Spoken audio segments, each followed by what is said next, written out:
हरियाणा सरकार ने गांधी नेहरू परिवार की संपत्तियों की जांच का आदेश दिया है। राज्य के मुख्य सचिव केशनी आनंद अरोड़ा की ओर से हरियाणा के शहरी स्थानीय निकाय विभाग को संपत्तियों की जांच कराने का आदेश दिया है। दरअसल आरोप है कि 2005 से 2010 के बीच गांधी नेहरू परिवार के नाम पर हरियाणा में कई संपत्तियां जुटाई गई हैं।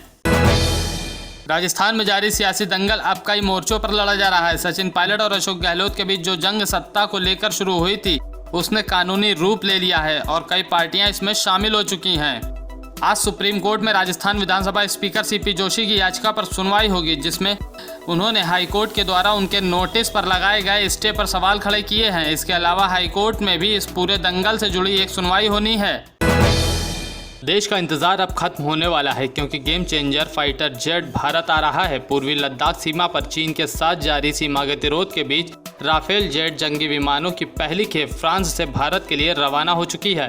आज 5 राफेल विमानों ने तमाम सैन्य प्रक्रियाओं के बाद फ्रांस से भारत के लिए उड़ान भर ली है। फ्रांस के मैरिग्नैक से यह फाइटर जेट भारतीय बेड़े में शामिल होने के लिए रवाना हो चुके हैं। फ्रांस में भारतीय दूतावास ने इसकी जानकारी दी है। दुनिया भर में कोरोना का कहर जारी है। इस जानलेवा महामारी से अभी तक 1.6 करोड़ लोग संक्रमित हो चुके हैं। वहीं भारत में संक्रमितों की संख्या 14 लाख के आंकड़े को पार कर चुकी है।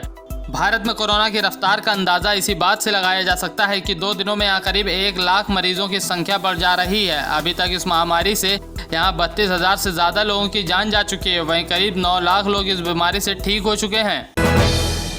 देश में कोरोना वायरस के मामलों की संख्या अब तेजी से बढ़ रही है। पिछले दिनों हर रोज लगभग 50,000 नए मामले सामने आ रहे हैं, लेकिन इसी के साथ अब देश में कोरोना वायरस टेस्टिंग की रफ्तार को बहुत तेज कर दिया गया है। पिछले 24 घंटे में देश में 5 लाख से अधिक कोरोना वायरस के टेस्ट किए गए। Indian council of medical research के मुताबिक रविवार को देश में 5,15,000 से अधिक टेस्ट किए गए। इसी के साथ अब तक देश में 1,68,00,000 से अधिक टेस्ट किए जा चुके हैं। देश की आर्थिक राजधानी मानी जाने वाली मुंबई में आज तेज बारिश होने की संभावना है। मध्य और पश्चिमी मुंबई के कई इलाकों में बारिश शुरू भी हो गई है। दादर, अंधेरी, सायन, कुर्ला, हिंदमाता, सायन में इस वक्त तेज बारिश हो रही है। यहाँ घुटनों तक पानी भर गया है। ये मुंबई के निचले इलाके हैं जहाँ बारिश हर बार कहर बरपाती है। मुंबई में सबसे पहले पानी भरने का सिलसिला इन्हीं इलाकों से शुरू होता है। लॉकडाउन के दौरान अपनी बेटियों के लिए सुकन्या समृद्धि योजना के खाते न खुलवा पाने वाले लोगों को सरकार ने राहत दी है। अब 31 जुलाई तक वे अपनी बेटियों के नाम से ये खाता खुलवा पाएंगे। जिन लोगों की बेटियों की उम्र 25 मार्च से 30 जून 2020 तक 10 साल की हो गई थी, वे अब इस खाते को खुलवाने के लिए 31 जुलाई 2020 तक की बढ़ी डेडलाइन का लाभ उठा सकते हैं। 25 मार्च से 30 जून 2020 तक देश में लॉकडाउन था। मौजूदा तिमाही के लिए सुकन्या समृद्धि योजना के लिए 7.6% ब्याज दर तय की गई है। इसमें आप सालाना 1.5 लाख रुपए तक जमा कर सकते हैं। भारत में 59 चीनी ऐप बैन करने के बाद अब सरकार चीन की कुछ अन्य 275 ऐप्स बैन करने की तैयारी में है।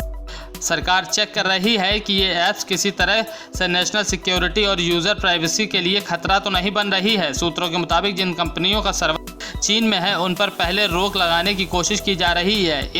275 ऐप्स में गेमिंग ऐप PUBG भी शामिल है, जो चाइना के वैल्यूएबल इंटरनेट टेसेंट का हिस्सा है।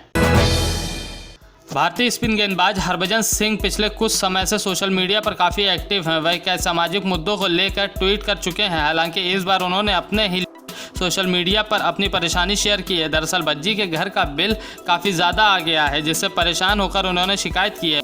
उन्होंने ट्वीट करके बताया कि उनका बिजली का बिल इस बार 33,900 रुपये का आया है। उन्होंने बताया कि यह बिल सामान्य बिल से 7 गुना ज़्यादा है। चीन से सीमा विवाद पर जहां सकारात्मक बातचीत के दावे किए जा रहे हैं, वहीं दूसरी तरफ कांग्रेस इस मुद्दे पर पीछे हटने को राजी नहीं है। कांग्रेस अब भी लगातार LAC विवाद पर मोदी सरकार को घेर रही है। कांग्रेस के राष्ट्रीय मीडिया प्रभारी रणदीप सुरजेवाला ने कहा कि भारतीय जमीन पर चीन का अतिक्रमण जारी है। रणदीप सिंह सुरजेवाला ने इससे जुड़ा एक ट्वीट भी किया। ट्वीट में उन्होंने एक वेबसाइट की एक खबर भी शेयर की, जिसमें दावा किया गया है कि लद्दाख के पैंगोंग में चीन ने नया निर्माण किया है और सैटेलाइट इमेज में चीनी सेना के टेंट नजर आए हैं। स्मार्टफोन निर्माता कंपनी Xiaomi नोट सीरीज़ के स्मार्टफोन Redmi Note 9 की सेल करने जा रहा है। यह सेल 30 जुलाई को होगी। भारत में Redmi Note 9 की कीमत 11,999 रुपये से शुरू है।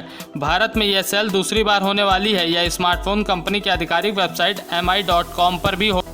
इसके साथ ही Redmi Note 9 की सेल अमेजन पर भी 12 बजे दोपहर से शुरू होगी। इस स्मार्टफोन में MediaTek Helio G85 chipset, quad rear कैमरे, 520 mAh की बैटरी और बहुत कुछ है। देश और दुनिया से जुड़ी सभी प्रमुख खबरों के लिए हमारे चैनल को सब्सक्राइब करें और लेटेस्ट वीडियो पाने के लिए बेल आइकन को जरूर दबाएं। साथ ही हमारे वीडियो को लाइक और शेयर करना ना भूलें।